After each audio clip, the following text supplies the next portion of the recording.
Hey guys, welcome to Shama's kitchen and vlogs. कैसे हो आप सारे लोग? Do let in the comment section. And आज के इस वीडियो में मैं आप लोगों के साथ शेयर करने वाली हूँ मूंग दाल के मंगोड़े। बहुत जगह इसको मंगोड़ी भी बोला जाता है, मूंग दाल के पकौड़े भी बोल सकते हैं, जो नाम देना हो दे सकते हैं, but they test amazing. That's a guarantee which I can give you. So let's begin. देख लेते हैं कैसे बनाने हैं मंगोड़े। सबसे पहले मैंने दाल को 4 से 5 घंटे के लिए भिगो करके रख दिया था। उसमें अदरक एंड मिर्ची डालकर इसको कोर्स हमें पीस लेना है। आप देख सकते हो प्यूरे नहीं बनाया है, दाने हैं इसमें दाल के, और पानी बिल्कुल भी नहीं डालना है। ठीक है, ऐसा हमको इसका टेक्सचर चाहिए, कुछ भी नहीं मिक्स करना है। बाइंडिंग के लिए मैं यहाँ पर 2 टेबल स्पून बेसन यूज़ कर रही हूँ। हल्दी हींग मैंने यहाँ डाला है, थोड़ा सा चाट मसाला, नमक एंड अमचूर मैंने यहाँ डाल लिया है। एंड सब्जियों के लिए मैंने यहाँ पर थोड़ा सा अनियन डाला है और कैरेट को ग्रेट करके डाला है। आप इसमें मटर भी डाल सकते हैं, बहुत अच्छा लगता है टेस्ट, बट मेरे पास नहीं था तो मैंने नहीं डाला है। एंड अब हम सारे मिक्सचर को एक बारी मिक्स कर लेंगे। पूरी प्रोसेस में हमें पानी यूज़ नहीं करना है, अदरवाइज सॉफ्ट पकौड़े बन जाएंगे, क्रंची मंगोड़े नहीं बन पाएंगे। आप देख सकते हो कुछ ऐसा इसका टेक्सचर होना चाहिए। कढ़ाई को गर्म कर लिया है, बहुत ज़्यादा धुआं निकलता तेल नहीं चाहिए। एक बार गर्म हो जाए तो फ्लेम को थोड़ा सा धीमा कर दें।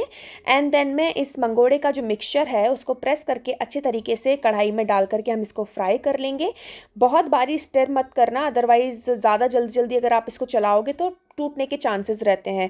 एक बार अगर ये शेप पकड़ लेंगे, फ्राई हो जाएंगे नीचे की लेयर इसकी, तो ये मंगोड़े आपके बिल्कुल भी टूटेंगे नहीं। अगर आप इसको जल्दी जल्दी बार बार मिक्स करेंगे, ये एक टिप है, तो आपके जो मंगोड़े हैं बिखरने का चांस हो सकता है। इसमें जो हमने बेसन यूज़ किया है वो बाइंडिंग में हेल्प करेगा, अदरवाइज अगर आप बेसन या फिर कुछ भी इस तरीके का चीज़ नहीं डालेंगे तो जो दाल है वो बिखर सकती है। ठीक है, तो इस बात का आपको ध्यान रखना है। कुछ लगभग 5 से 7 मिनट पूरी प्रोसेस को लगेगा एंड ये मंगोड़े बन के रेडी हो जाएंगे। क्योंकि इसके अंदर पानी नहीं है एंड दाल बिल्कुल प्योरे नहीं की है, तो ये जो मंगोड़े का जो टेक्सचर है वो बहुत ही क्रंची आएगा। एंड आप इसको नॉर्मल हरी चटनी, इमली की चटनी के साथ सर्व कर सकते हैं, टी टाइम में ले सकते हैं। बेसिकली मैंने ये मंगोड़े बनाए थे संक्रांति वाले दिन, बट रेसिपी शेयर करने में थोड़ा सा डिले हो गया। I am so sorry for that. But ये आप इन मंगोड़ों को किसी भी टाइम खा सकते हो, कोई ओकेजन की ज़रूरत नहीं है। Do try this recipe, I am sure आपको बहुत ज़्यादा पसंद आएंगे। ऊपर से बहुत क्रंची हैं बट अंदर से आप देखोगे तो बहुत ज़्यादा सॉफ्ट है, तो बच्चों को भी बहुत ज़्यादा पसंद आएंगे। आप इसमें हरी मिर्ची डाल सकते हो, मैंने रक्षा के चलते हरी मिर्ची नहीं डाली है। एंड देख लाइक इसका जो साउंड है वो भी बहुत क्रंची क्रंची से आ रहा है। That's what I was showing you all.